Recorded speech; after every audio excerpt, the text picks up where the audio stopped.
I was sitting in the dark of my SUV, the engine off, watching a small blue dot on my phone screen pulse with a steady, mocking rhythm. It wasn't at the downtown office where she claimed to be finishing the quarterly review. It was parked in the one driveway I knew better than my own, my little sister's house, 3 towns over.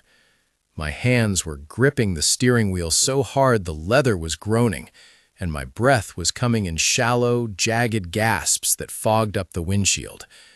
But I'm getting ahead of myself. To understand why that blue dot on a digital map felt like a bullet to my chest, I need to take you back to where the first crack appeared.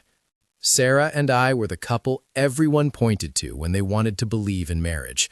We'd been together for 8 years, married for 6, and honestly, it felt easy. We had this ritual every Sunday morning at a little hole-in-the-wall diner called the Rusty Anchor. We'd sit in the same corner booth, share a plate of blueberry pancakes, and plan out our week. She had this habit, this tiny specific thing she'd do. She'd squeeze my hand 3 times under the table when the waitress walked away. It was our private code for I love you. Our friends called us the anchors because we were the stable ones, the ones who would always be there. We lived in a quiet neighborhood in Oak Creek, had a golden retriever named Scout, and were talking about starting a family by next spring. Then came the first crack. It happened on a Friday in October. Sarah is a senior account manager at a high-end marketing firm, and usually she's home by 6 p.m. on the dot.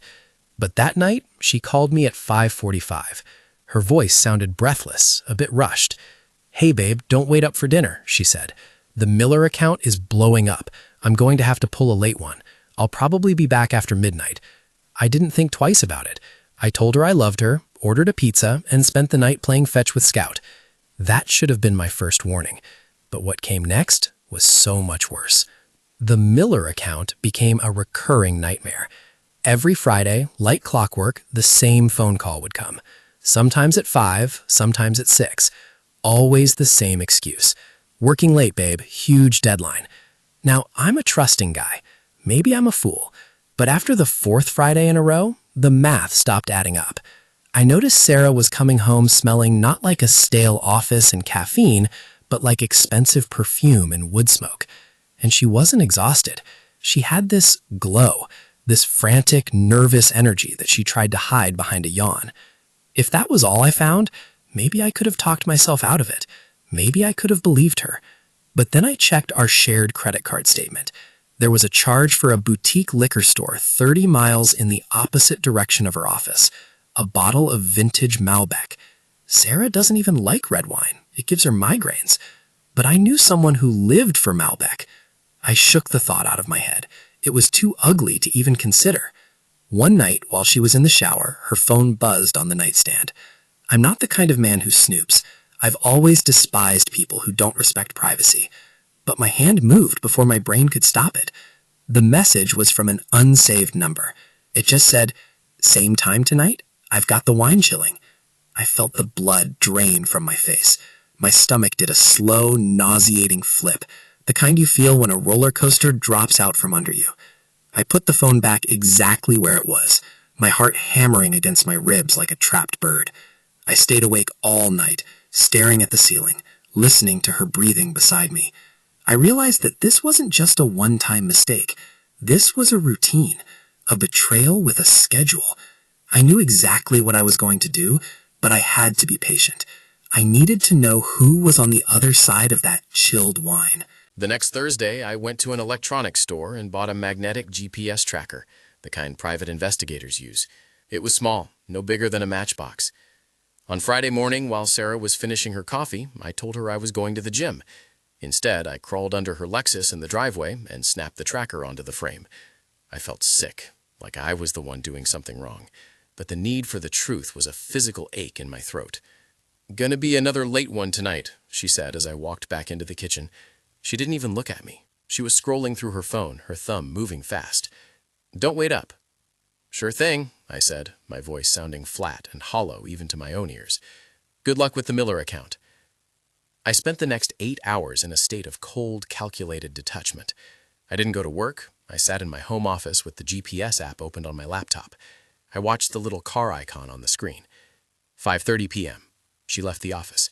5:45 p.m. She stopped at a gas station. 6:10 p.m.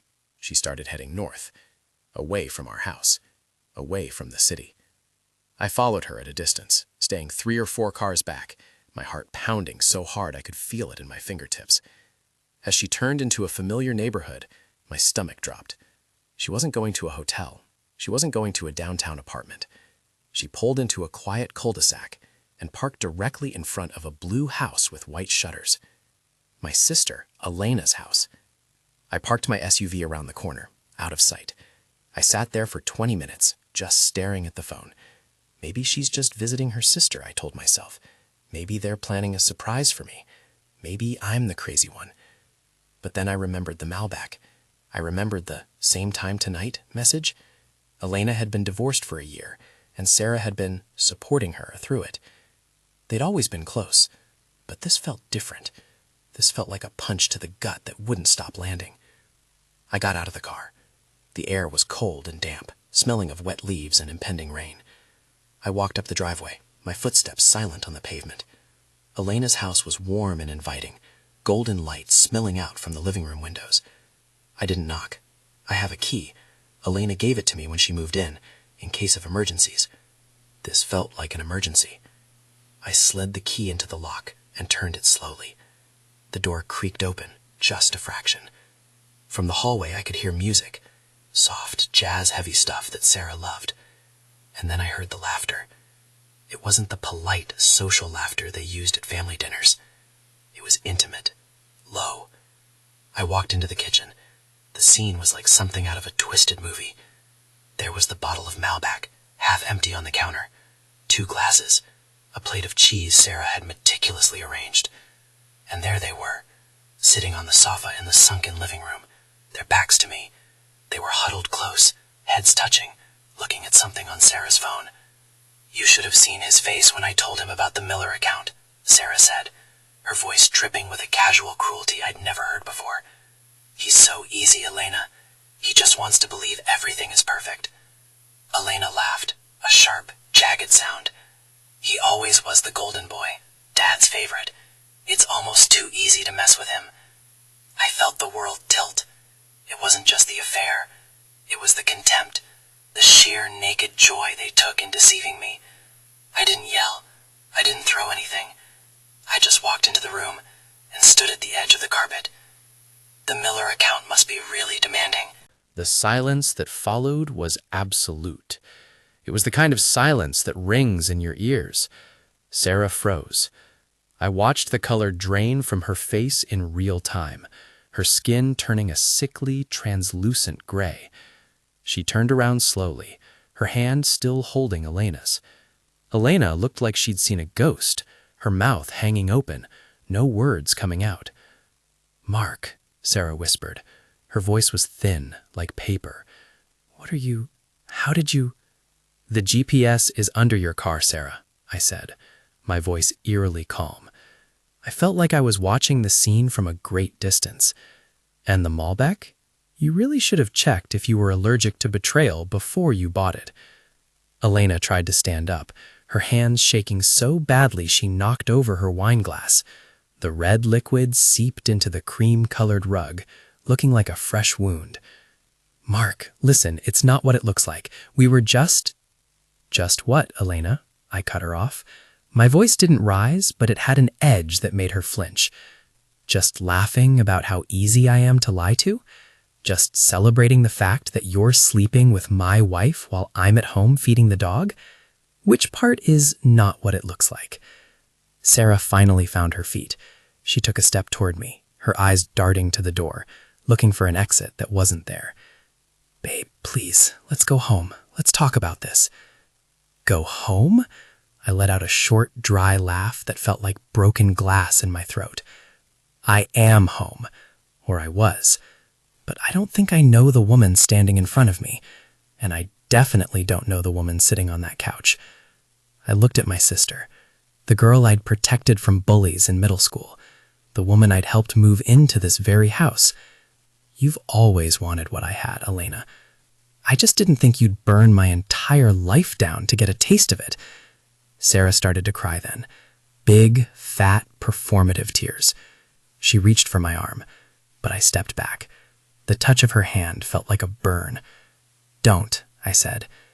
"Don't ever touch me again. I've already called a locksmith. He's at our house right now. Your things will be on the lawn by morning. And Elena, keep the house, keep the wine, keep her. You two deserve each other." I turned and walked out. I didn't look back, even when I heard Sarah screaming my name from the porch. I got into my SUV and started the engine. For the first time in weeks, the crushing weight in my chest was gone. It was replaced by a cold, sharp clarity. The divorce was finalized 4 months later. I didn't ask for much, just the house and Scout. I cut Elena out of my life entirely. No phone calls, no holidays, nothing. My parents tried to mediate, but once I played them the recording I'd made on my phone that night in the kitchen, they stopped calling. Sometimes I still go to the Rusty Anchor on Sunday mornings. I sit in our corner booth, but I don't order pancakes. I drink my coffee black, and I watch the sun come up over the lake. People ask me if I'm bitter, if I'm angry. I tell them no. I didn't lose a wife and a sister that night. I lost 2 strangers I never really knew in the first place. And honestly, the silence in my house has never sounded so sweet.